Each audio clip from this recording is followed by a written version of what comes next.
Yes, I'm going to take a little different perspective on regional nitrogen management. The strategies I'm going to look at is both the policy side, but also the consumer side. So we're going to get a consumer perspective on nitrogen management from Denmark. So I'll start the presentation with the introduction to nitrogen in Denmark and the challenges we have there and solutions. And then I'm going to introduce you to the nitrogen footprint concept, which I'm working with, and the consumer's role in this agri-food system, and then some future research perspectives.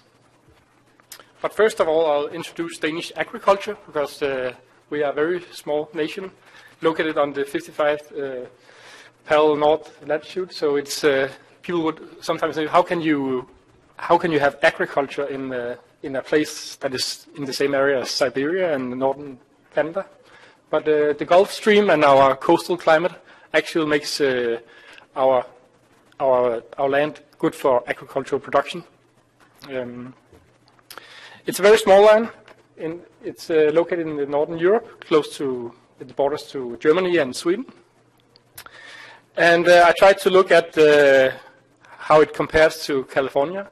And of course, you're a much larger state with many more people. But if we look at the Central Valley, actually there is some very interesting comparisons there.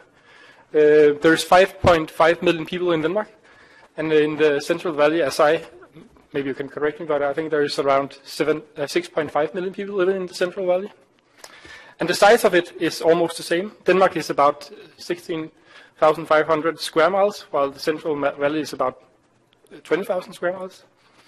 Denmark is a highly intensified agricultural nation. 62% of the area is used for agricultural production. It means it's in rotation, actually. So it's not just for grazing, but it's also for production of mainly crops for feed for our animal production. As I know, more than 50% of Central Valley is also, so the intensification is the same, almost the same. Of course, there is differences in climate and crops and stuff like that. In Denmark, there is around 36,000 farms with an average size of larger than 5 hectares, 12 acres. There's a lot more farms in California. I haven't found the number for Central Valley, but the average size in Denmark is smaller than in Central Valley. In Denmark, they are around 168 acres, the average size. And in Central Valley, it's around 352, so there's a difference there. And in Denmark, our main products is from animal production. You could say milk, of course, but also our pork production is a large thing in Denmark. So manure is also a big thing. At the same time, we have some issues that is connected to our agricultural production. We have a large coastal line with some very vulnerable surface waters and inner fjords. And then nowhere where you are in Denmark, there's less than 50 kilometers to water. So if you have an agricultural production, of course, there's impacts on the surface waters. At the same time, we drink our groundwater, so we are very much dependent on a clean drinking water. So those two things are the major challenges. And the first thing with the surface waters, a lot of our areas has been drainage. 50% of the area is tile drained. And our streams have been physically modified through times. So there's a physical change, and that is an issue for our regulation. That means that 30% of our streams does not meet the environmental objectives in the Water Framework Directive due to a poor status in the physical conditions. And this is mainly because of our nutrient load, and also, of course, the physical changes. But the nutrient load from the land has a major impact. I'll talk more about this. But if we want to go down and find this good ecological status, we need to reduce our loadings with many tons of N. And on the other side, we also have this nitrate issue, where many of our, not many, but some of our wells and our still are having nitrate numbers that is more than the limit, and especially in the northern Jutlands called. So we have this, I call it, not just me, but there's this agricultural production nitrogen dilemma, where we of course need the benefits from the nitrogen to deliver a sufficient food production, food supply. And then they say at the same time there's these drawbacks, where agricultural activities have some negative impacts on the environment and the human health. So the challenge in Denmark and globally is to, and also in the Central Valley, is to like optimize this agricultural production while minimizing the negative effects. So how do we address this dilemma? And this is where the strategies come in and what I'm working with. One thing is, of course, management, practice, and technology. I'll leave that to other persons. But in Denmark, I'm working with behavior and individual action through the nitrogen footprint concept. And then also looking at policies and regulation. And policy and regulation we have worked with for many years. In this paper, we have looked at how policies have influenced nitrogen use efficiency over time in Denmark. And if we look at all the action plans, aquatic action plans that has been implemented since the 1980s, there's been a lot of policy instruments used and measures, and also goals. Some of the most important measures, I'll not go through all of them, that has been introduced is, of course, this better utilization and handling of manure. Then there's been these nitrogen quotas, norms on the maximum end use to various crops. And then the demand, or the instrument of having cover crops and green fields in fall and winter periods. But the present regulation, you can say, in Denmark is based on these quotas for application based on different crops, soil type, and irrigation use. But if we look at how if you see this again, many of these policy instruments has been generalized, so it has been for all farmers. So all farmers had to comply with these measures. And we have reached some of the targets. We have reached the goals in the first aquatic action plan, reducing the nitrate leaching with 50%. But again, we are not close enough to the Water Frameworks Directive goals of having good ecological status in our waters. So more things needs to be done. And here, targeted regulation and hotspot, you say, in management is one strategy. And if we look at the same area again up here in northern Jutland, where you also have some high nitrate concentrations, is also where the agriculture, this is a very vulnerable inner fjord, Limfjorden, so there's a high pressure here. So we need to find solution in this area. And just, it's 2 weeks ago, there's been established a big partnership between the farming unions, the farm associations in this area, together with the local municipalities, to find solutions to, in the first hand, to find wetlands in the area and take out agricultural production, but also working with these groundwater issues. So that's the first step on trying to do a more local targeted regulation. Let's see how it goes. It's agriculture and nitrogen is a very contested thing in Denmark. Ministers come and go because of nitrogen, so it's something that it has both a very political but also a public thing, you could say. So, and I see again this just that we have some hotspots. But that is all. But when I then work with consumers, it gets more contested, because when I come and say that we should try to reduce our meat consumption and something like that, then it gets more difficult to go out and speak with not just farmers but other people. But if we look at the behavior and institutional action, we can do things. For example, most people are aware of the importance of reducing our carbon footprint, but far fewer understand the harmful effects of nitrogen pollution. And here we can actually, because there is developed a tool, Aarhus University together with University of Virginia, and people from Netherlands, the Louis Bolk Institute, have developed this nitrogen footprint calculator, where we as consumers and individuals can measure our own footprint, nitrogen footprint.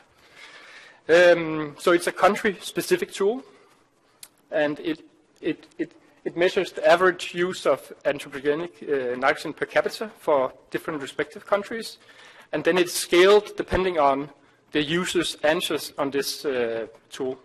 So you can go in on the nitrogen footprint, nprint.org, and actually measure your own, especially in the US, because the calculator is set up for US. It's set up for US, the Netherlands, Germany, and UK, and right now we are in developing it for Austria, Japan, Australia, China, Tanzania, and then Denmark. And other people are welcome to join the project if they wish. Let's see here. So how is and why is this footprint? How do we do it? A nitrogen footprint is the amount of reactive nitrogen released to the environment as a result of an entities. That's an individual, but there is also institutional footprints, resource consumption. So in this nitrogen footprint, we look at the food consumption, but also the food production, as well as the NOx emitted from fossil fuel consumption. As I told you, there is this tool for consumers, but the nitrogen footprint institutions are under development, and I'm working together with a kindergarten in Denmark, calculating the footprint from this kindergarten and trying to introduce strategies on reducing the footprint. So we are, for example, we have implemented a meat-free Monday for the kids, which we had a big debate with the parents. I'm also a parent myself, so somebody coming and telling me what my kids should eat can be a little, it was a difficult discussion, but they have actually implemented these meat-free Mondays, and it's running, and they have also in the other weekdays tried to reduce the amount of meat in their food production in the kitchens.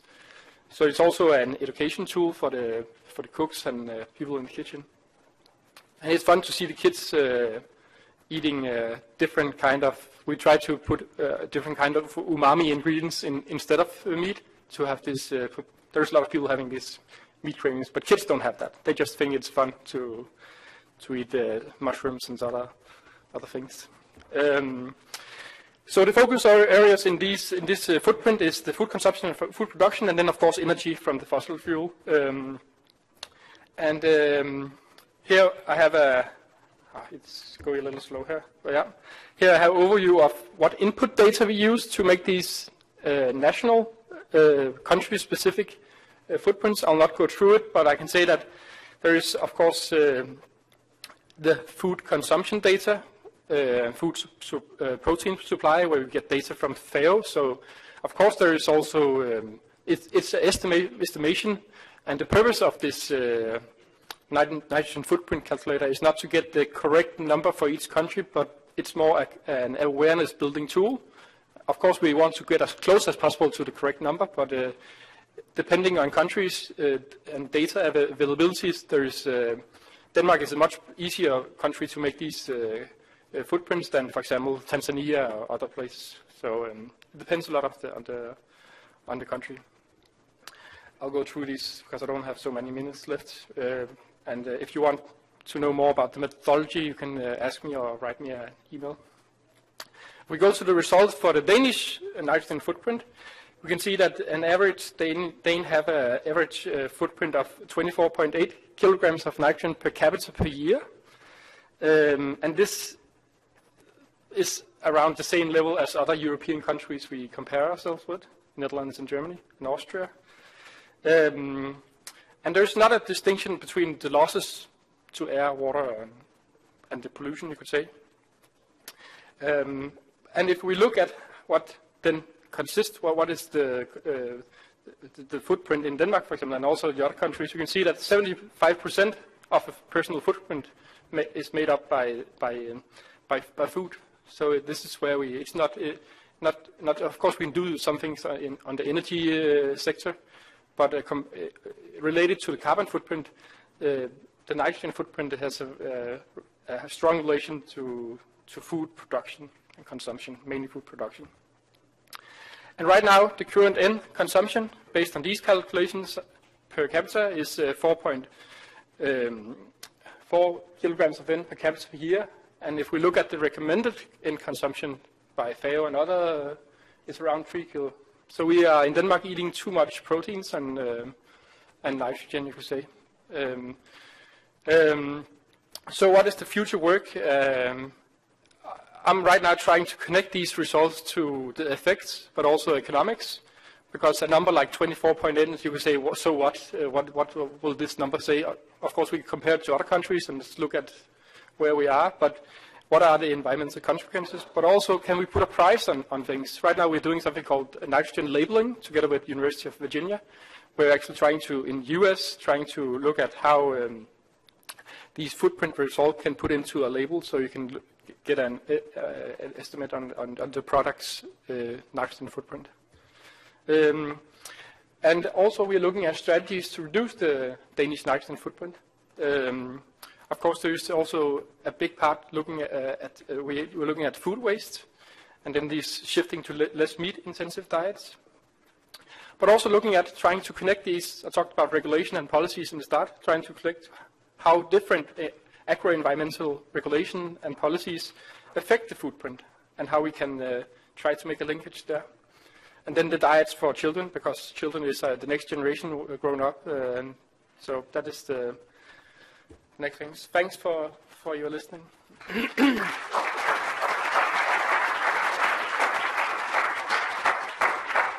Thank you, Morten. You said you don't like other people to tell you what your children should eat. Perhaps it's an idea to make a tool for children in a game, and they will tell you what you should eat. Yeah. That's true. So, time for questions. Could we have that last slide up again? You were hurried, and there was a lot of good information. Of course. This one? Yeah. Of course, there's other strategies. It's just what I'm a PhD student. I don't know if I told that, so I have to finish, you know. So this is there's a lot of other, but I think this is in Denmark. This is the strategies we should look at if we want to reduce the nitrogen footprint. I'm Ying Wang from National Dairy Council, Hi. and I do follow Professor James Gallery for his nitrogen footprint. Yeah. And because I see you have some slides showing the Meatless Monday for kids and that kind of how you change the diet. I wonder, have you done a sector level of the nitrogen footprinter so that before you jump into a conclusion saying that less meat, less that, to see how from a system thinking, how this livestock and other food and crop in this nitrogen cycle, and what is the contribution from different sector, not only because from the food consumption perspective, but also from the whole cycling, how agricultural and livestock agriculture, their important role in closing the loop of getting from the sink back to source. And that part might be some good information can be shared. Yeah. A big part of the nitrogen footprint is also the food production. So we have that calculated in. We make something we call virtual nitrogen factors for each food commodity. Of course, there's, for example, beef is not just beef, but in that way we look at beef just, you can always do more life cycle analysis, but we try to do it on corn and all these kind of crops, and that's incorporated in the footprint. So we use average numbers on applied N and look at how much is taken up by these different crops we integrate in the virtual nitrogen factor, and look at the waste losses through the whole chain. So it is a chain perspective. It's not life cycle analysis, but we try to get as close as possible. But when you do an average on a national scale, it's the boundary. If you have just 1 hectare and doing one life cycle analysis, it's a very different kind of work. And the purpose of this is to have some numbers we can work with and looking at how to, as an awareness building tool. Yeah, I don't know if it's answered. Please be very short. Yeah, John Soon, Fresno State.